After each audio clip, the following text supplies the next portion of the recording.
Assalamualaikum warahmatullahi wabarakatuh. Kami dari kelompok 8 yang beranggotakan Ayu Wandira, Dea Ananda, Andini dan juga Davi. Kami akan menjelaskan 4 materi. Materi pertama akan dijelaskan oleh Ayu Wandira. Baiklah, saya akan menjelaskan materi pertama tentang pengertian tingkah laku sosial. Tingkah laku sosial adalah perilaku yang secara khusus ditunjukkan kepada orang lain. Terima kasih. Baiklah, di sini saya akan menjelaskan tentang kekhasan tingkah laku sosial remaja. Yang pertama ada ketertarikan terhadap lawan jenis. Hal ini merupakan suatu perubahan hubungan sosial yang menonjol pada periode remaja. Kedua, kemandirian bertingkah laku sosial. Tingkah laku lainnya yang berkembang pada periode remaja adalah tingkah laku sosial yang mandiri. Artinya, remaja memilih dan menentukan sendiri dengan siapa dia akan berteman. 3. Kesenangan berkelompok. Hidup berkelompok teman sebaya merupakan kebutuhan pada remaja. Beberapa di antaranya ada A. Kelompok teman dekat.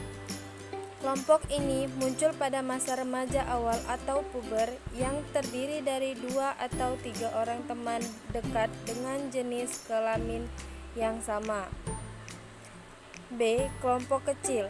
Teman yang dipilih cenderung yang sama minat dan sama pandangan dalam memahami permasalahan hidup. C. Kelompok besar. Kelompok ini terbentuk sejalan dengan peningkatan aktivitas remaja itu seperti kegiatan rekreasi, acara-acara kesenian, olahraga, dan lain-lain. D. Kelompok terorganisasi merupakan kelompok pemuda yang terorganisasi oleh orang dewasa untuk tujuan pembinaan terhadap remaja. E. Kelompok geng. Kelompok ini beranggotakan remaja yang ditolak atau tidak puas dalam kelompok terorganisasi, lalu menggabungkan diri menjadi kelompok yang disebut geng.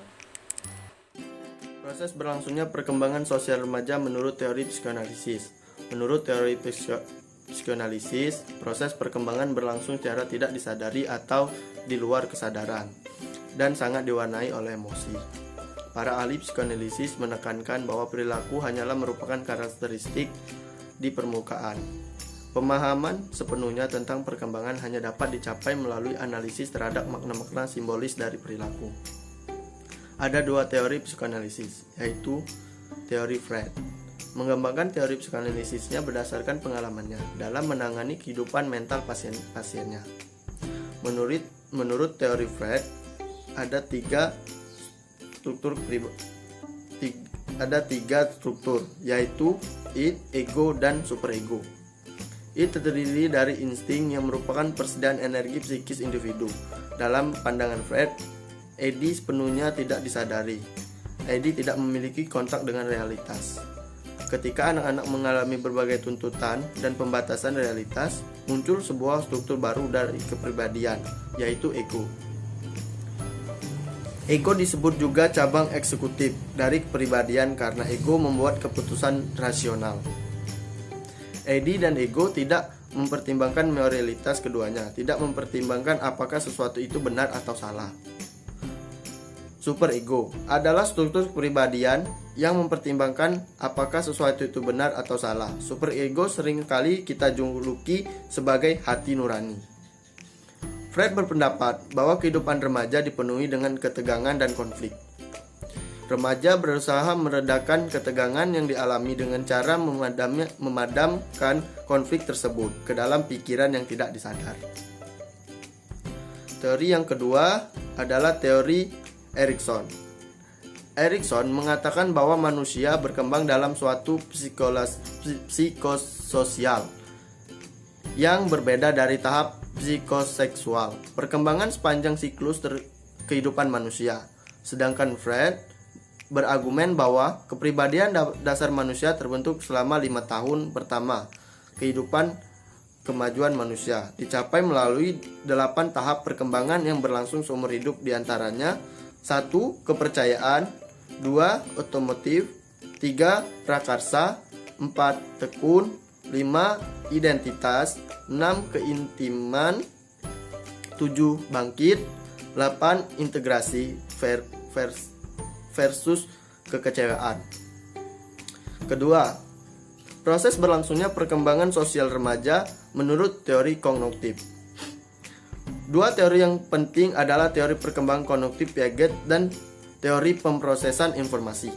Piaget mengatakan bahwa remaja termotivasi untuk memahami dunia dan menyesuaikan berpikirnya untuk mendapat informasi baru. Piaget mengatakan bahwa kita melalui 4 tahap perkembangan kognitif, yaitu sensorimotorik. Tahap sensorimotorik yang berlangsung dari kelahiran hingga usia 2 tahun merupakan tahap pertama Piaget. Yang kedua, praoperasional.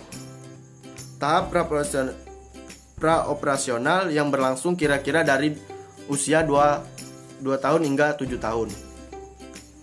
Yang ketiga, operasional konkret. Tahap operasional konkret yang berlangsung kira-kira dari usia 7 sampai 11 tahun. Dan yang terakhir, operasional formal. Tahap operasional formal adalah periode terakhir perkembangan kognitif dalam teori Piaget. Tahap ini mulai dialami anak dalam usia 11 tahun dan terus berlanjut sampai 15 tahun.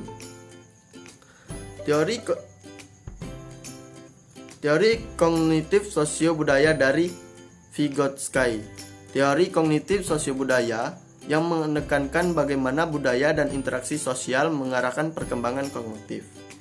Ia berpendapat bahwa perkembangan memori, atensi, dan penalaran mencakup kegiatan belajar untuk menggunakan temuan-temuan dari masyarakat seperti bahasa, sistematika, dan strategi memori. Faktor yang mempengaruhi perkembangan sosial remaja. Faktor yang mempengaruhi perkembangan sosial remaja itu ada 5. Yang pertama itu keluarga. Keluarga merupakan lingkungan pertama yang memberikan pengaruh terhadap berbagai aspek perkembangan anak, termasuk perkembangan sosialnya. Yang kedua yaitu kematangan anak, di mana kematangan anak ini bersosialisasi memerlukan kematangan fisik dan psikis untuk mampu mempertimbangkan dalam berproses sosialnya. Nah, yang ketiga yaitu status sosial, di mana status sosial ini kehidupan sosial banyak mempengaruhi oleh kondisi atau status kehidupan sosial keluarga dalam lingkungan masyarakat. Yang keempat yaitu pendidikan. Pendidikan merupakan proses sosial remaja yang terarah. Hakikat pendidikan sebagai proses pengoperasian ilmu yang normatif. Kelima yaitu kapasitas mental, emosi, dan inteligensi. Kemampuan berpikir banyak mempengaruhi banyak hal seperti kemampuan belajar, memecahkan masalah, dan berbahasa. Nah, remaja yang berkemampuan intelektual tinggi akan berkemampuan berbahasa secara baik. Dari 4 materi tadi dapat teman-teman pahami. Terima kasih telah menonton. Wassalamualaikum warahmatullahi wabarakatuh.